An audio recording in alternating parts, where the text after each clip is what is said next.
Riley Cole had always believed that the ranch was the only thing in his life that would never be taken from him. The land stretched wide beneath the Arizona sun.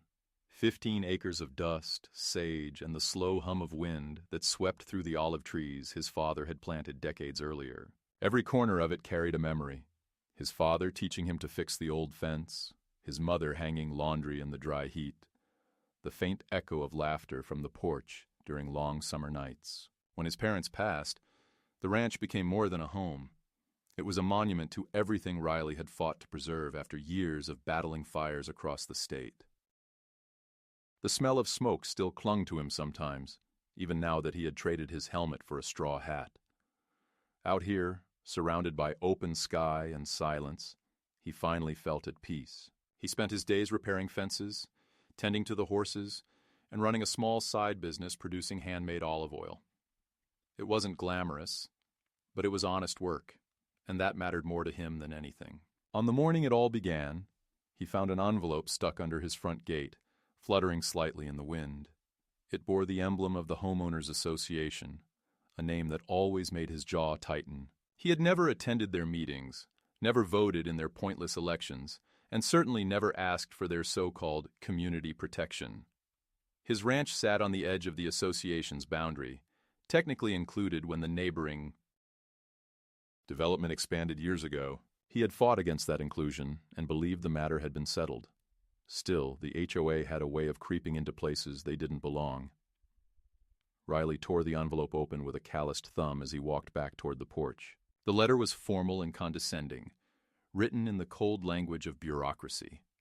It claimed that he owed $3,000 in unpaid dues and late penalties, accumulated over the past 18 months. It demanded immediate payment, warning that failure to comply could result in further administrative actions. Riley frowned, reading the paragraph again and again. It didn't make sense. He had paid his small annual fee the previous year, even though he despised doing it.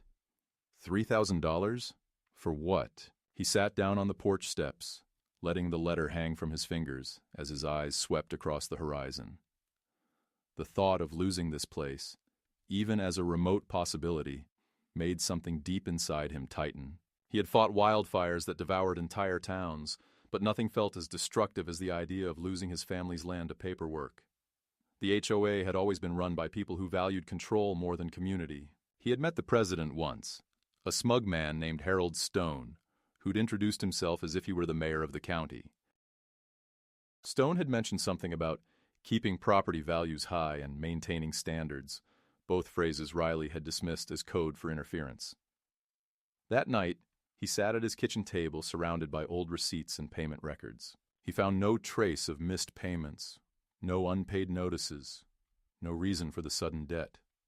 He scanned the letter again and noticed that the address for correspondence was different from the usual one, an out-of-state P.O. box. Something about it didn't feel right.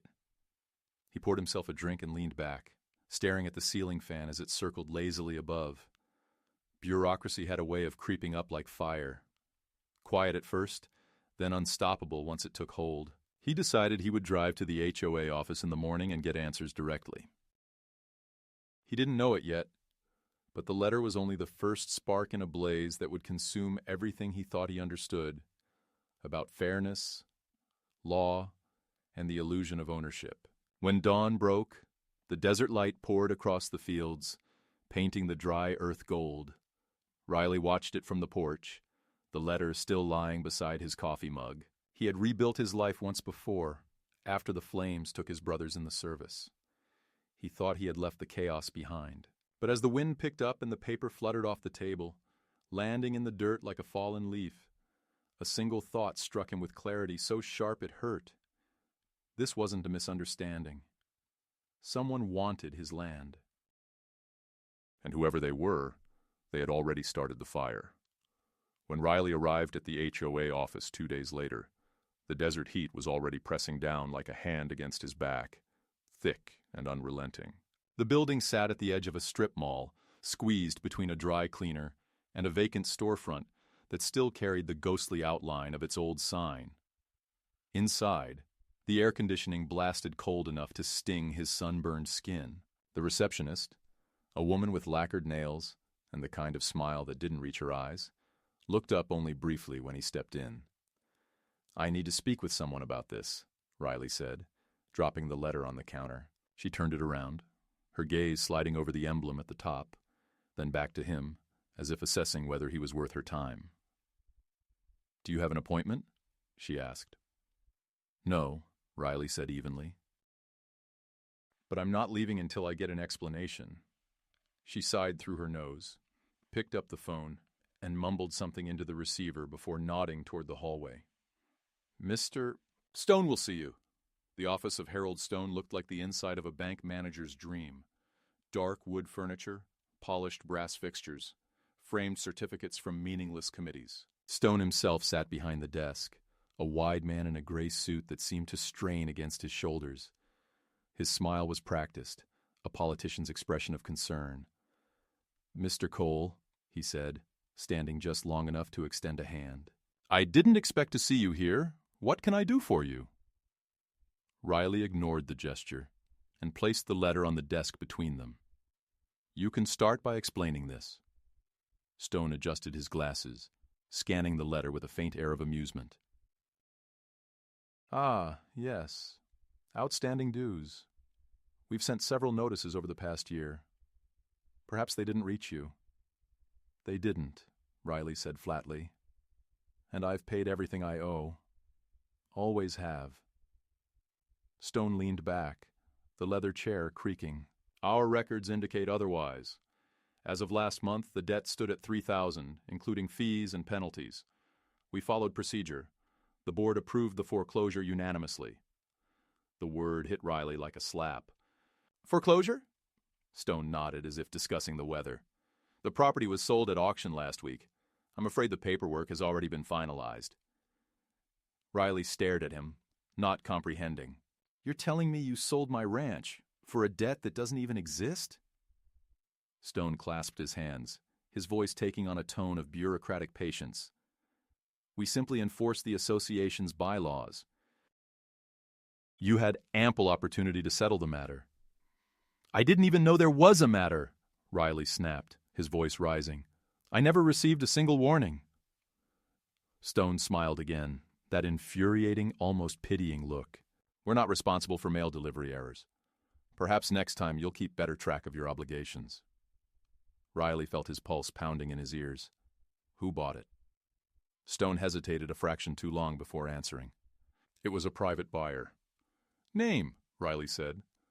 "That information is confidential." Riley leaned forward, his hands gripping the edge of the desk. "You're going to tell me right now who bought my land?" Stone's calm expression faltered for just a moment before he glanced at the security camera in the corner of the room. "I think this conversation has gone as far as it can, Mr. Cole. If you wish to contest the sale, you may file a complaint with our legal counsel." He pressed a button on the phone, and within seconds the receptionist appeared at the door, all smiles again, ready to usher him out. Riley didn't move. He stared at Stone, memorizing the way the man's smile didn't quite reach his eyes, the subtle satisfaction behind his calm voice. Then, without another word, he turned and left. Outside, the air felt heavier than before. He stood in the parking lot for a moment, trying to process what had just happened. His home, his father's land, had been sold like a used car, without his knowledge, without a single call or letter that actually reached him. He drove straight to the county recorder's office, his truck rumbling like distant thunder across the cracked asphalt. The clerk at the desk was kind, older, with the weary patience of someone who had seen too many lives ruined by paperwork. When Riley gave her his address, her expression changed from professional neutrality to quiet concern. "The title was transferred last week," she said softly. "It shows a sale price of $50,000. Riley blinked. "That can't be right. The property's worth over $500,000. The clerk lowered her voice. "It was a foreclosure sale. HOA lien. Happens more than you'd think." Riley asked for a copy of the buyer's name, but she hesitated. "It's restricted for 30 days. You'll need a court order." He exhaled sharply, running a hand over his face. Can you at least tell me if the buyer has any connection to the HOA? The clerk looked around, leaned slightly closer, and said in a near whisper, "Same last name as the president, Stone." For a moment, the world went still. The fluorescent lights above buzzed faintly, and the air conditioner hummed. Riley's thoughts narrowed into something sharp, focused, dangerous. He thanked her quietly, took the printout she'd slipped under the counter, and walked out into the sunlight that suddenly felt cruelly bright. That night, as he sat on his porch, the ranch around him seemed foreign, like it no longer belonged to him. Every shadow felt like a countdown, every creak of wood like a warning. He thought about his father, about the decades it had taken to build this place, and how it had all been stolen with a signature. He replayed Stone's smug face in his mind until rage replaced disbelief. There were people who lived their entire lives manipulating others through rules and loopholes, hiding behind the safety of procedure. Harold Stone was one of them. Riley had fought fires, pulled men out of burning buildings, and faced death without hesitation. But this was a different kind of fire, slow, deliberate, legal. And the men behind it wore suits instead of smoke. In the distance, lightning flickered across the horizon, dry and silent, a storm that would never bring rain. Riley watched it from the porch, his hand clenched around the armrest until his knuckles went white. He knew one thing for certain: this wasn't going to end in paperwork. They had taken everything from him, and they thought he'd just walk away. But fire was what he knew best, and when he struck back, he would make sure they all felt the heat. Riley didn't sleep that night. He sat at the kitchen table with a stack of papers spread before him, like evidence in a trial, every document illuminated by the dim yellow glow of a single lamp. He had printed every receipt, every payment confirmation he could find. None of it mattered. The property was already gone, the title transferred to the president's son, Brendan Stone. He repeated the name in his head like a curse. The Stones had money, influence, and friends in every office that mattered. Harold Stone had built his little empire out of homeowners' fees and petty authority, masking corruption beneath layers of procedure. Now he had taken Riley's family land under the pretense of a $3,000 debt that didn't even exist. It wasn't incompetence. It was theft, disguised as law. The next morning, Riley called every lawyer within 2 counties, but most refused to take on cases against the HOA. The few who agreed wanted retainers he couldn't possibly afford. When he finally found someone willing to listen, a young attorney named Jane Vega, she told him flatly that these cases were notoriously hard to win. "They know how to make everything look legitimate on paper," she said. "If they filed the foreclosure properly, you'll need more than a motion to fight it. You'll need proof that they intended to defraud you." Riley didn't hesitate. "Then that's what I'll find." Over the following week, he became an investigator, a man possessed by a kind of focused rage that left no room for exhaustion. He visited the county records office daily, combing through filings, deeds, and minutes from HOA board meetings. He learned that the foreclosure had been approved in a closed session, attended by only 3 board members, including Harold Stone. The minutes noted, "a delinquency of extended duration," a lie that looked official in black ink. The notices of default had supposedly been mailed months earlier, but the listed address wasn't his. It was a P.O., box he hadn't used in a decade, one tied to his late father's estate. Someone had gone through the effort of finding that old address, reactivating it under the HOA's account, and sending letters that would never reach him. It was a deliberate trail meant to appear legitimate. When he brought this to Jane, she leaned forward, her voice low. "That's not just negligence. That's intent." But intent alone wouldn't bring his land back. The Stones had already begun moving equipment onto the property, heavy machinery that rumbled across his fields like invaders. He drove out one afternoon to see it for himself, parking his truck at the edge of the dirt road. The sign that once read, "Cole Ranch," had been ripped out and replaced with a new one, "Stone Acres, Future Development Site." The sight made his stomach twist. Men in reflective vests were marking the ground with spray paint, measuring and driving stakes into the soil. One of them turned when Riley approached, clipboard in hand, expression neutral but wary. "You can't be here," the man said. "This is private property." Riley laughed bitterly. "It's mine," the worker shrugged. "Not anymore, sir. Title changed last week." Behind him, a young man in a tailored jacket stepped out of a black SUV, phone in hand, the sun catching on his expensive sunglasses. Even before he introduced himself, Riley knew who it was. "Brendan Stone," the man said with a smile that didn't belong on a person standing on stolen ground. "You must be Mr. Cole. My father mentioned you'd be upset, but I want you to know, this isn't personal. It's business. We made a fair purchase through legal channels." Riley's hands clenched at his sides. "You bought my family's land for $50,000. You call that fair?" Brendan's smirk widened. "Market value is subjective, Mr. Cole. You had debts. You didn't pay. The law gives the association authority to resolve such matters. If you have an issue, take it up in court." He started to walk away, then added over his shoulder, "Just don't come back here again. It's trespassing now." Riley stood there long after Brendan's SUV disappeared down the dirt road, the sound of engines fading until only the wind remained. He felt hollow, but beneath that emptiness simmered something far more dangerous, a calm kind of fury. That evening he met Jane again, bringing photos of the machinery, the new sign, and copies of the minutes he had unearthed. She examined them carefully. "They didn't notify you properly. They sold the land to a family member, and they held the vote in violation of quorum requirements. That's a pattern," she said. "It's corruption hiding behind procedural language." She began filing motions, sending demands for discovery, and requesting financial disclosures from the HOA. Riley could see the fire in her eyes now.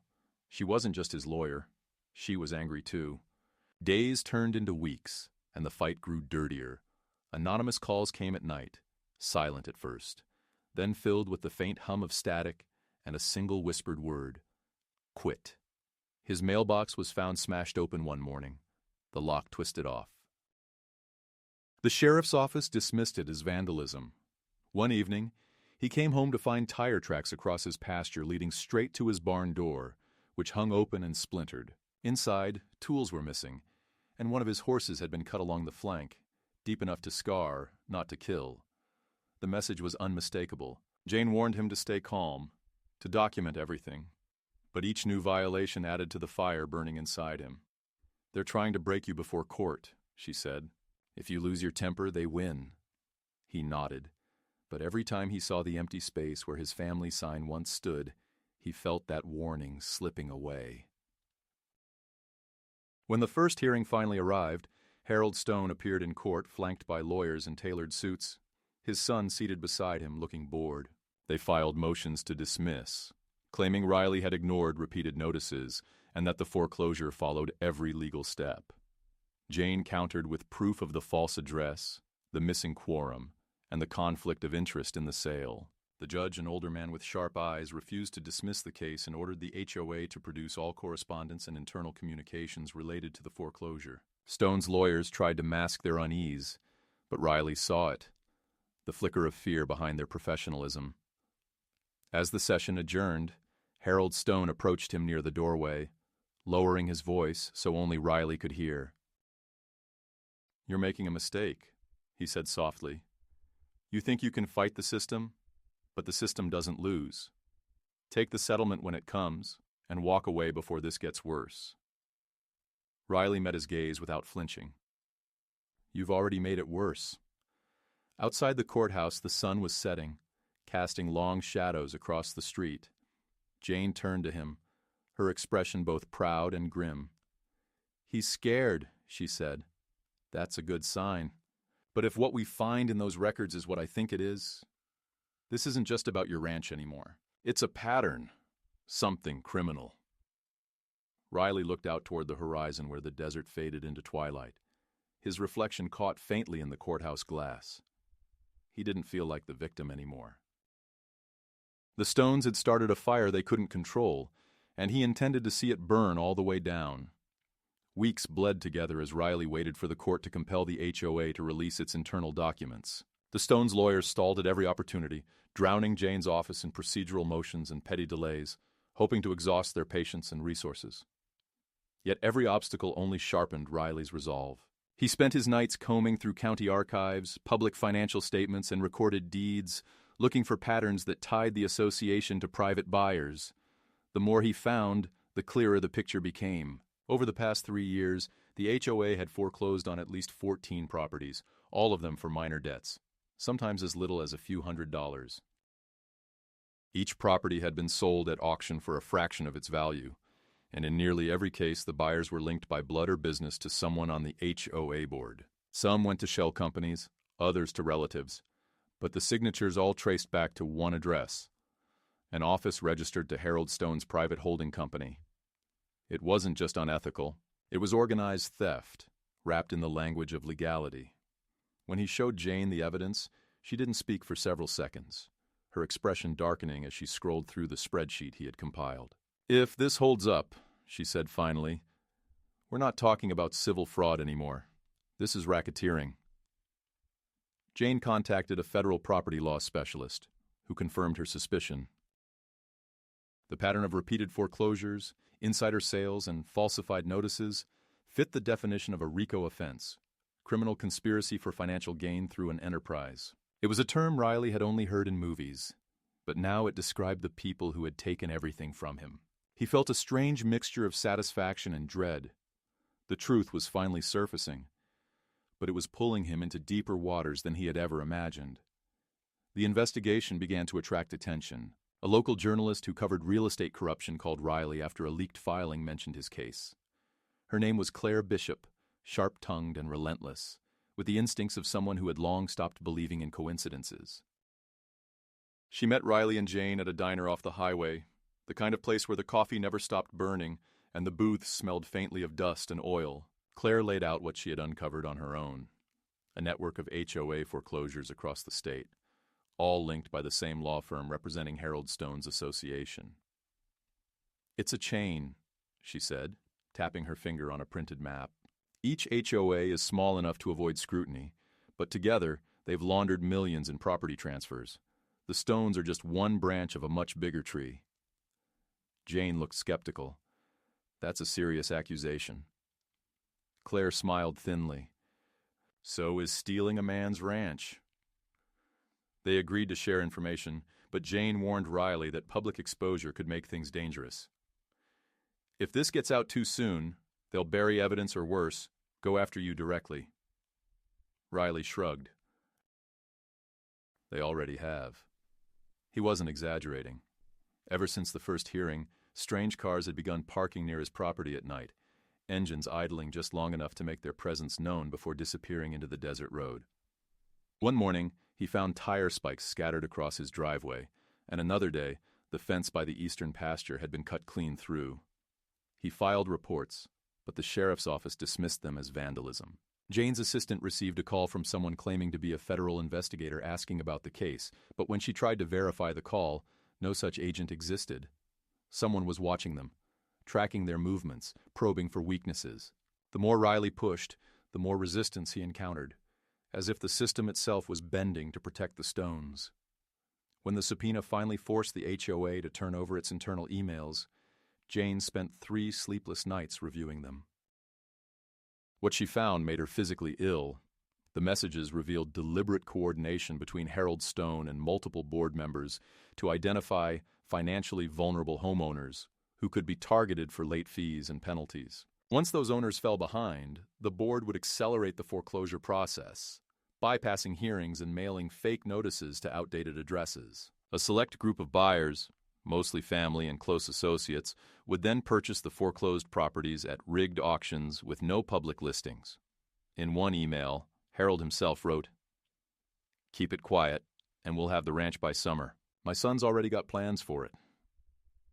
When Jane read that aloud to Riley, he went silent, staring at the floor until his hands started to shake. "They planned it months in advance," he said softly. "Before I even got that first letter."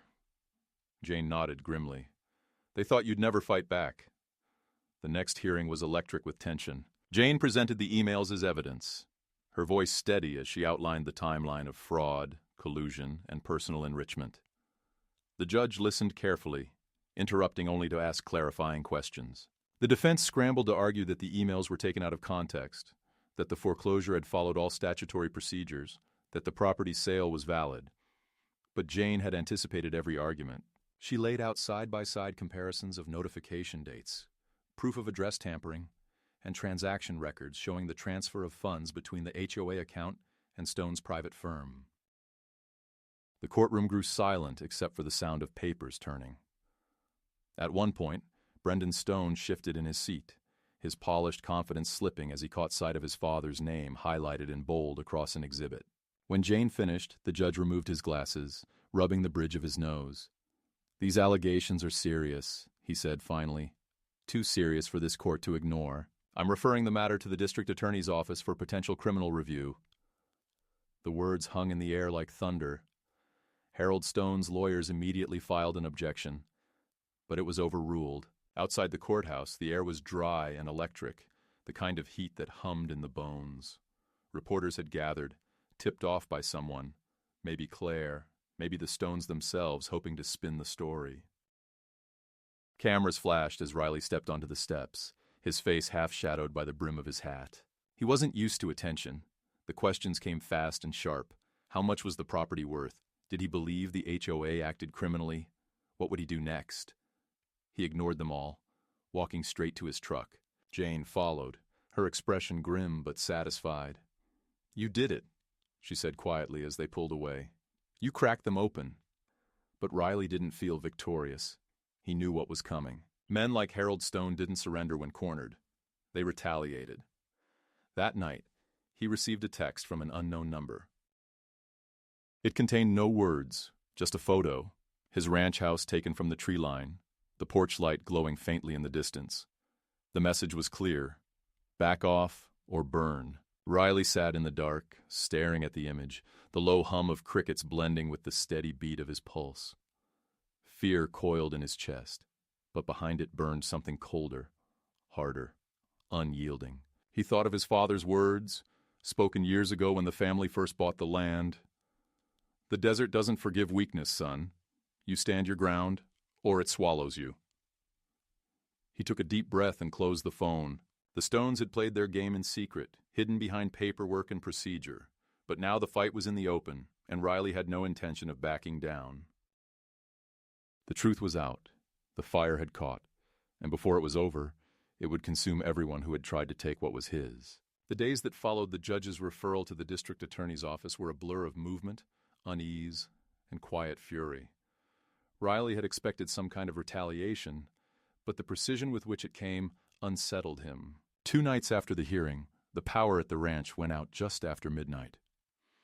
He stepped onto the porch with a flashlight, sweeping the beam across the field, and saw the faint gleam of tire tracks near the gate. Whoever had come had known exactly where to cut the lines. When he called the utility company the next morning, they claimed it was a service accident, but the timing was too convenient. By afternoon, a letter arrived. No envelope, no return address, just a single sheet slipped under his gate that read, "The more you dig, the deeper you'll bury yourself." He crumpled it, tossed it into the dirt, and went back to work repairing the fence along the west side of the property. The desert wind howled around him, carrying dust and fragments of dried brush, but beneath the exhaustion, a sharp, steady anger kept him moving. He refused to let fear take root. Jane was furious when he told her. "You need to report this to the sheriff again," she said, pacing her office. "Every threat, every break-in, every accident. We're building a case not just for fraud, but intimidation and retaliation."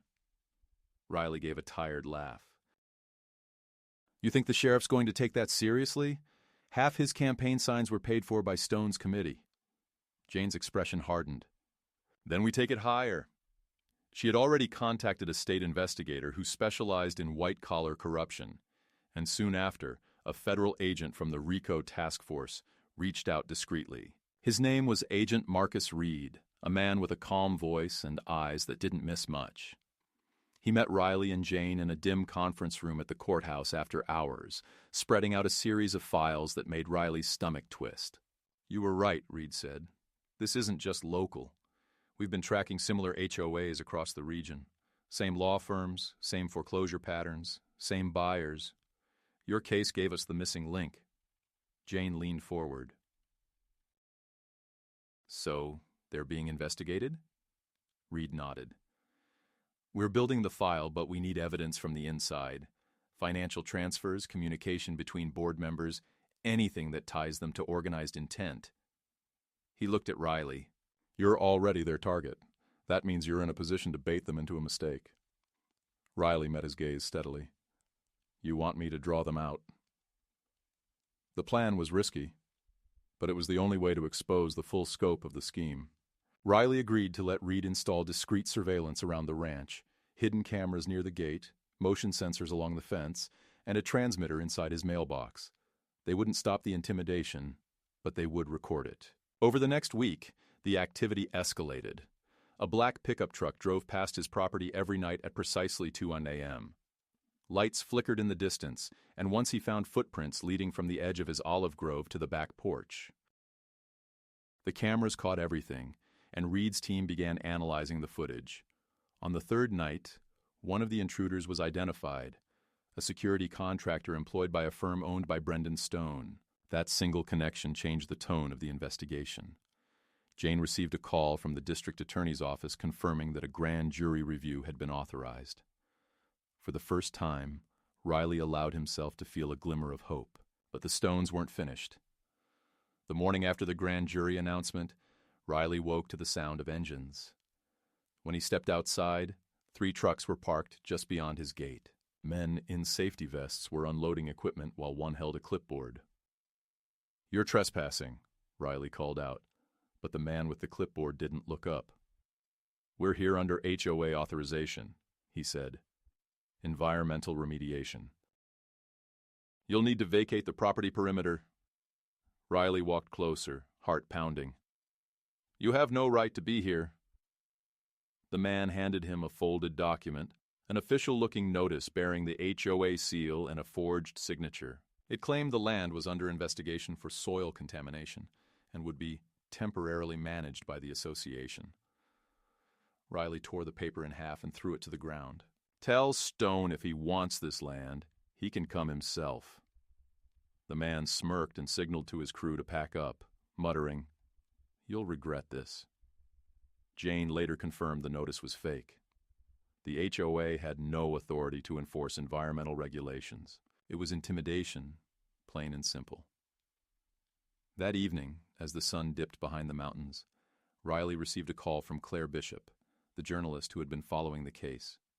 Her voice was tense. "You need to see this," she said. She sent him a link to a news article released by a rival outlet, a piece clearly planted by the Stones' PR firm. The headline read, "Former firefighter under investigation for tax fraud and property neglect." The article accused Riley of financial misconduct, painting him as a reckless, angry man who had brought his misfortune upon himself.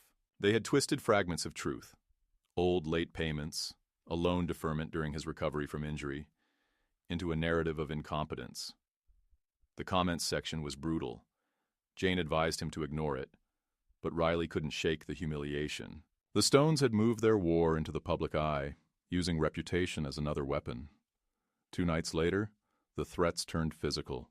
He returned home from a meeting with Jane to find the barn in flames, the roof collapsing in a spray of embers. He ran through the smoke, desperate to free the horses, coughing and choking as the fire roared higher. He managed to save 2, but the third went down before he could reach her. When the fire department arrived, the blaze was too far gone. The report labeled it undetermined, though the accelerant residue told another story. Jane stood beside him in the ash, her voice shaking. "This is arson. This is a message." Riley looked out across the smoking ruins, his jaw set. "Then I'll send one back." Within days, Reed's agents gathered enough evidence from the surveillance to confirm the Stones' direct involvement. The footage showed one of Brendan's associates near the property hours before the fire, carrying a gas can. When confronted with the evidence, Harold Stone denied everything, claiming the video was doctored, that Riley had orchestrated the destruction himself for sympathy. The audacity of the lie nearly broke Riley's composure, but Jane held him steady. "Let them talk," she whispered.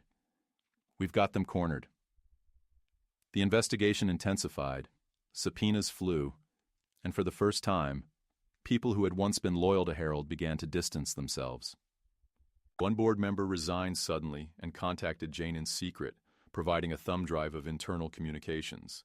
It contained the smoking gun, financial ledgers showing kickbacks, bribes, and deliberate manipulation of property values. By the end of the week, the case had grown beyond the ranch, beyond Arizona. It was national news now, a story of greed, power, and one man's unwillingness to surrender to corruption. Yet as Riley stood again at the edge of his land, the smell of burnt wood still heavy in the air, he knew it wasn't over. The Stones were desperate, wounded, and dangerous. When cornered, men like them didn't retreat.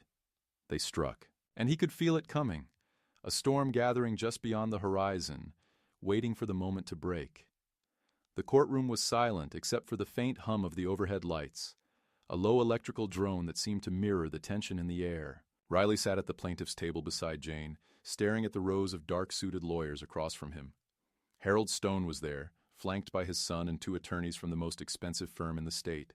His face, usually smug and composed, looked drawn now, the skin around his eyes sagging with sleeplessness. Brendan, on the other hand, tried to project calm arrogance, scrolling through his phone as if the proceedings were beneath him. But the mask was slipping. They were no longer in control of the narrative. They were defendants in a federal corruption case, and the evidence stacked against them was staggering. The RICO investigation had culminated in a sprawling indictment that named the HOA, the Stones holding companies, and several board members as participants in a conspiracy to defraud property owners through falsified debts, forged documents, and self-dealing sales. Riley's ranch had become the centerpiece of the case, a symbol of how the association weaponized power and bureaucracy for profit. Jane stood to deliver her final argument, her voice steady, but edged with restrained fire. She walked the jury through every step of the scheme, the fake address change, the forged foreclosure notices, the closed-door votes, and the illegal sales that funneled money back to the Stones' private accounts. She held up a photograph of Riley's ranch, taken before the seizure, lush olive trees under the broad desert sky, the kind of quiet beauty that carried a weight no number could measure. "This isn't just about one man's land," she said, her tone rising. "It's about the systematic abuse of trust. These defendants believed that the law existed to serve them, that ordinary people were too small, too powerless to fight back. Mr. Cole proved them wrong." Riley's chest tightened as he watched her speak. For months his life had been reduced to files and evidence. But now, hearing it told aloud, it sounded like what it truly was: a crime, not a misfortune. When the defense took its turn, Harold's attorney launched into a desperate attempt to reframe the story. He claimed that any irregularities were the result of administrative errors, that Harold Stone had no personal knowledge of the foreclosure process, that his son's purchase of the ranch had been an unfortunate coincidence. But Jane had anticipated the move. When it was her turn to cross-examine Harold, she rose slowly, papers in hand, her expression unreadable. "Mr. Stone," she began, "you stated under oath that you were unaware of the buyer's identity during the foreclosure sale, correct?" Harold nodded. "That's right." "I recused myself from the auction process." Jane's gaze flicked to the screen behind her, where an email appeared projected large enough for the entire courtroom to read. It was dated 2 weeks before the auction and addressed from Harold Stone to his son. "If we move fast, the board can push this through before Cole catches on. Make sure you're ready with the offer paperwork." A murmur rippled through the courtroom. Harold's jaw tightened, but before he could answer, Jane pressed on. "So, Mr. Stone, when exactly did you intend to recuse yourself? Before or after instructing your son to buy the property?" The silence that followed felt like the air itself had frozen. Brendan shifted uneasily, and his lawyer leaned in, whispering frantically. But it was too late.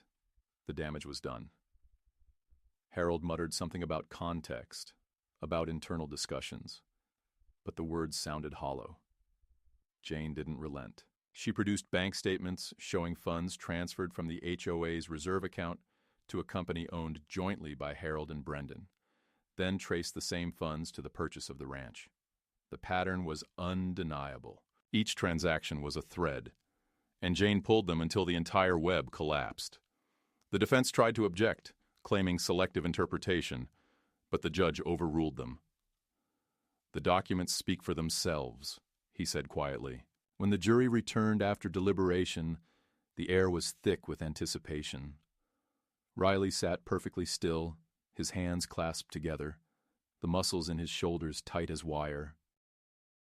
The foreman stood and read the verdict. Guilty on all counts: fraud, conspiracy, racketeering, and obstruction of justice. Harold Stone closed his eyes, and Brendan's face went pale. Jane exhaled slowly, her hand brushing against Riley's arm in silent acknowledgement. The judge's ruling followed swiftly. The HOA's foreclosure actions were declared null and void. The ranch ordered return to Riley immediately.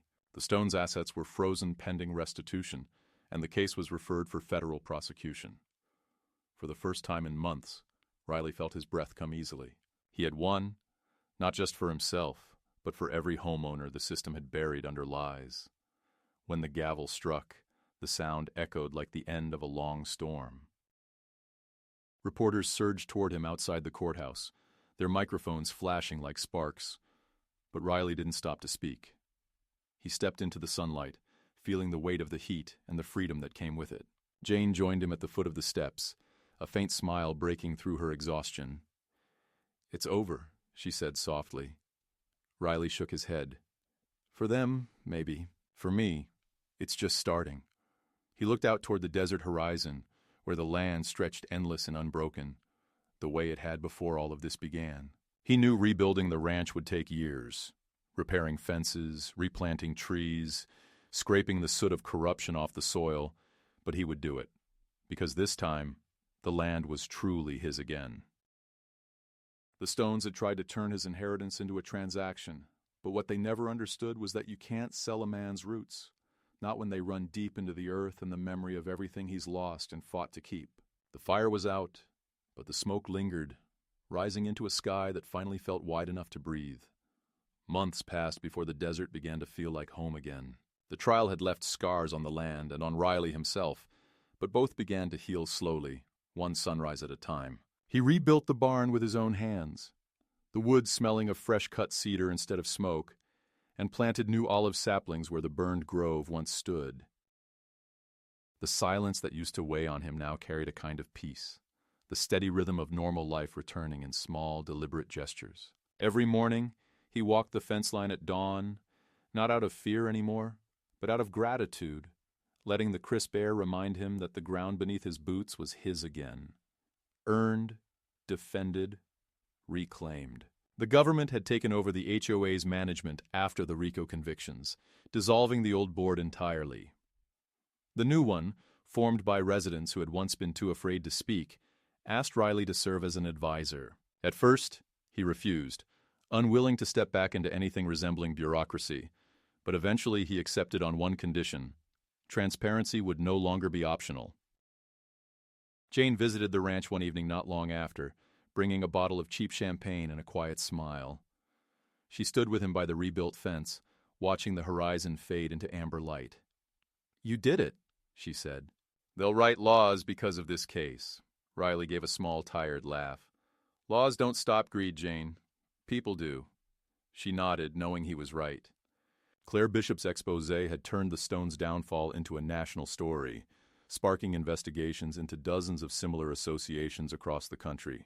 For once, change felt possible, not as a slogan, but as something real, tangible, measured in accountability rather than promises. Yet Riley never saw himself as a hero. He was a man who had nearly lost everything and refused to let thieves write the ending. On the edge of his property, he placed a small bronze plaque beside the old flagpole. It read, "Justice belongs to those who stand their ground." Beneath it, the soil was dark and rich again, fed by months of labor and the stubborn will that had kept him alive through the fire, both literal and bureaucratic. When the wind swept through the valley, carrying dust and sunlight across the fields, Riley stood quietly and let it wash over him. The ranch wasn't just land anymore. It was proof that some things can survive corruption, intimidation, even loss. It was proof that endurance itself can be a form of victory. And as the light faded into the first stars of evening, he realized that the fight had never really been about money or power. It was about dignity, the simple, unyielding right to call something your own and keep it, no matter who tried to take it away.